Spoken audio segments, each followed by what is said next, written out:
9ஆம் வகுப்பு கணிதம் பாடம் 7 பயிற்சி 7.2ல் 2வது கணக்கு தான் நம்ம வீடியோவில் பார்க்க போகிறோம். ஒரு கனச்செவ்வக வடிவ பெட்டியின் அளவுகளானது 6 மீட்டர் × 400 சென்டிமீட்டர் × 1.5 மீட்டர் ஆகும். அப்பெட்டியின் வெளிப்புறம் முழுவதும் வண்ணம் பூசுவதற்கு 1 சதுர மீட்டருக்கு ரூபாய் 22 வீதம் ஆகுமெனில் மொத்த செலவை காண்க. சரியா? இப்போ என்ன சொல்லியிருக்காங்க அப்படின்னா, ஒரு கனச்செவ்வக வடிவ பெட்டி இருக்குது. அந்த பெட்டியோட நீளம் 6 மீட்டரும் அகலம் 400 சென்டிமீட்டரும் உயரம் 1.5 மீட்டரும் தந்திருக்காங்க. இப்போ பாருங்கள், எல்லா அலகுகளையும் பாருங்கள். இங்கே மீட்டர் இருக்குது, இங்கே சென்டிமீட்டர் இருக்குது, இங்கே மீட்டர் இருக்குது. அப்போ எல்லாத்தையும் ஒரே சமமான ஒரு அலகுகளாட்டு மாற்றணும். ஒன்றில் மீட்டரை சென்டிமீட்டராக மாற்றணும், இல்லை சென்டிமீட்டரை மீட்டராக மாற்றணும். சரியா? இப்போ நம்ம மீட்டரை சென்டிமீட்டராக மாற்றதுக்கு 100ஆல் பெருக்கணும். அப்போ அது நம்மளுக்கு பெரிய நம்பராக கிடைக்கும். அதாவது சென்டிமீட்டர் நம்ம மீட்டராக மாற்றணும், 100ஆல் அதை வகுத்தா போதும், அப்போ சின்ன நம்பராக கிடச்சிடும். சரியா? அப்போ நம்ம இதை சென்டிமீட்டரை மீட்டராக மாற்றலாம். இப்போ அடுத்து என்ன டவுட் வரும் அப்படின்னா, நம்மளுக்கு இப்போ இதில் கனச்செவ்வகத்தோட மொத்த பரப்பு கண்டுபிடிக்கணுமா இல்லைன்னா பக்க பரப்பு கண்டுபிடிக்கணுமான்னு இப்போ வெளிப்புறம் முழுவதும் வண்ணம் பூசுகிறோம். ஓகேவா? அப்போ வெளிப்புறம் ஃபுல்லாகவே வண்ணம் பூசணும் அப்படின்னா இது என்னென்னா மொத்தமாகவே நம்ம வண்ணம் பூசுகிறோம். வெளிப்புறம் ஃபுல்லாகவே வண்ணம் பூசுறதுனால இது மொத்த புறப்பரப்பு நம்ம கண்டுபிடிக்க போகிறோம். சரியா? கண்டுபிடிச்சிட்டு இப்போ என்ன பண்ணால் 1 சதுர மீட்டருக்கு ரூபாய் 22 வீதம் செலவாகுது அப்படின்னா மொத்த செலவு எவ்வளோ அப்படின்னு கேட்டிருக்கிறாங்க. ஓகேவா? நீளம் L = 6 மீட்டர், அகலம் B = 400 சென்டிமீட்டர். இதை இப்போ நம்ம மீட்டராக கன்வெர்ட் பண்ண போகிறோம். இப்போ 400/100 அடி கொடுத்துட்டோம் அப்படின்னா 4 மீட்டர். அடுத்து உயரம் H = 1.5 metre. கனச்செவ்வகத்தின்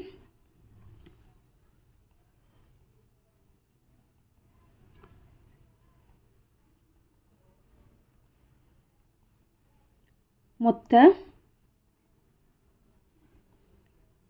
புறப்பரப்பு = 2 × LB + BH + HL சதுர அலகுகள். 2 × L ஓட மதிப்பு 6, B ஓட மதிப்பு 4 ப்ளஸ் B ஓட மதிப்பு 4, H ஓட மதிப்பு 1.5, H ஓட மதிப்பு 1.5 × L ஓட மதிப்பு 6. 2 × 6 × 24 ப்ளஸ் 4 1.5 பெருக்கிறோம். 15 4ஆல் பெருக்கும்போது 60. ஒரு தசமத்தில் புள்ளி வைக்கும்போது 6.0 வரும். 6.0 தசமத்து வலது பக்கம் 0 மதிப்பு கிடையாது. அப்போ நம்ம 6 மட்டும் போட்டால் போதும். அடுத்தது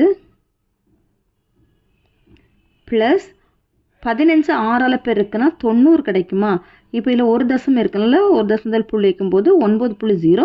அப்போ இந்த 0க்கு வேல்யூ இல்லாதனால நம்ம 9 மட்டும் எழுதினா போதும். 2 × 24 6 கூட்டம் 30, 30 + 9 39. இப்போ 2ஐயும் 39ஐயும் பெருக்கிறோம். ஓகேவா? பெருக்கும்போது 78 சதுர மீட்டர் கிடைக்குது. 1 சதுர மீட்டருக்கு வண்ணம் பூச ஆகும் செலவு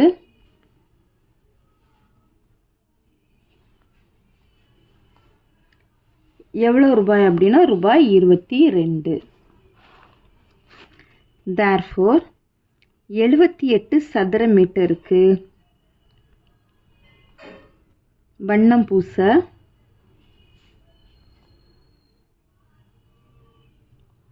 ஆகும் செலவு = ரூபாய் 22 × 78. சரி, 78 22 பெருக்கிறோம். 8 8 2 16 6 மீதி 1 14 + 1 15. 6 5 1 6 11க்கு 1 மீதி பேலன்ஸ் 1. இப்போ 7 1. எவ்வளோ ரூபாய் அப்படின்னா ரூபாய் 1716. அவ்வளோதான் இந்த கணக்கு. தேங்க்யூ.